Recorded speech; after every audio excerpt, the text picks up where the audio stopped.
Today we've come to probably my favorite local spot in Wisconsin. I have fond memories of visiting it as a wildlife student in university. What it is behind me, the Wisconsin River. And out here, you can see all of these south-facing bluffs.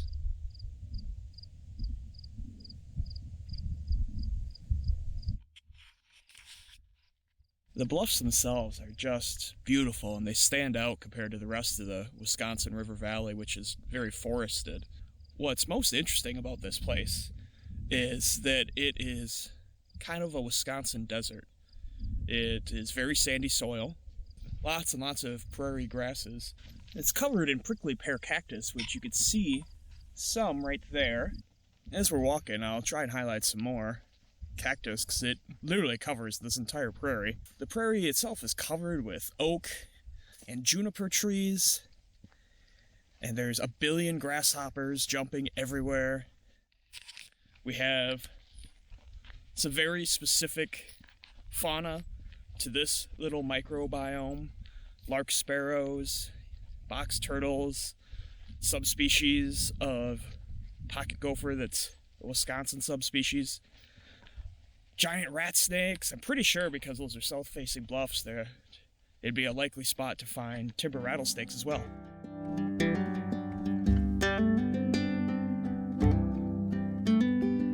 So all of this ends up being very interesting and exciting to me, just being out here in this unique habitat, because parts of it remind me of other places I've been in Wisconsin, including growing up in the Mississippi River Valley.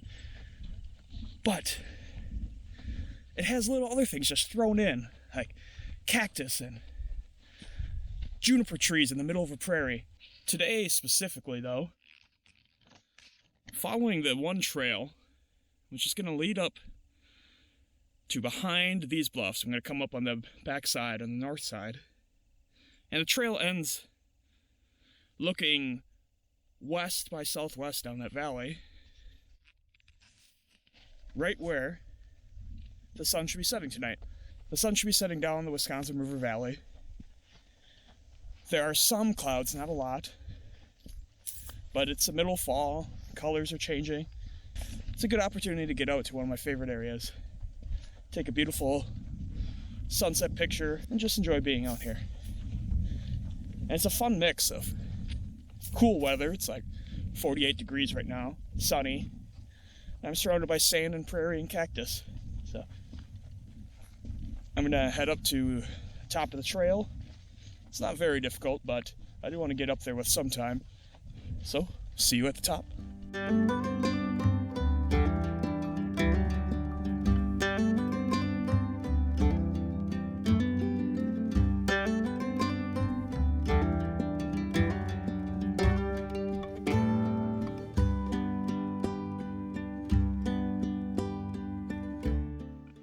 Made it to the top of the bluff.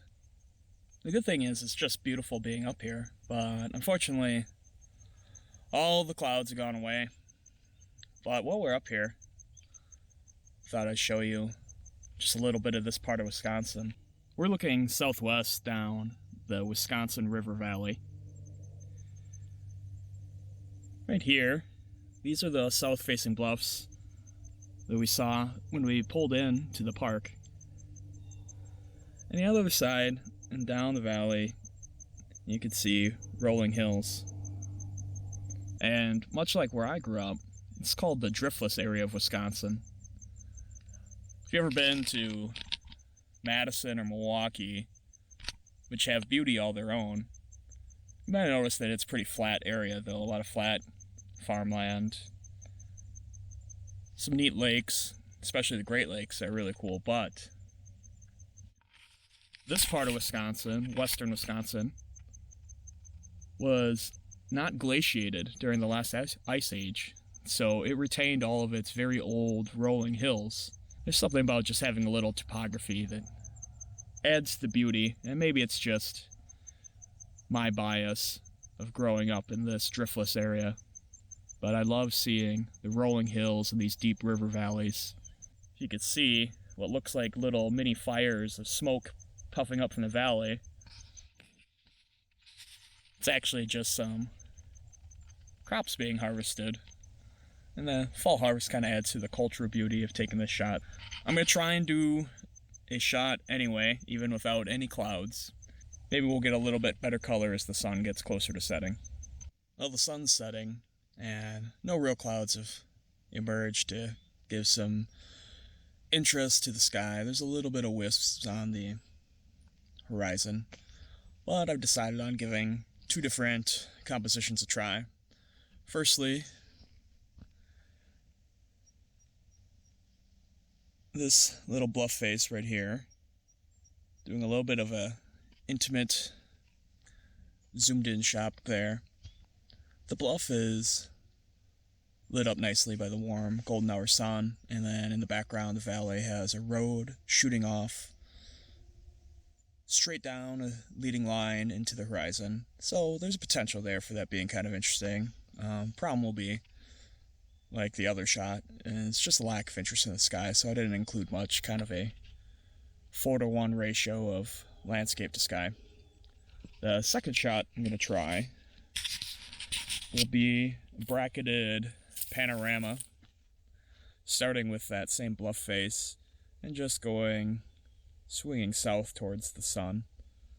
And I figured I'd do 9 shots of 3 brackets each, focus stacked, and try and hit it right as the sun's setting. Maybe with the sun setting, we'll have a little more color and interest in the sky. It's got a possibility, both of these have possibility of being pretty decent. I'm sitting up here listening to the sandhill cranes call from the flooded plains down below, and just enjoying the last moments of daylight.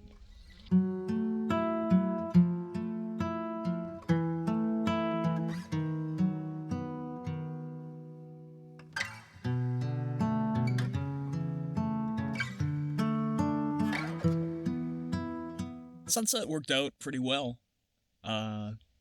Got some beautiful pink, magenta, red color, as there's a little bit of wispy clouds right on the horizon, so we've got some hope for these pictures turning out.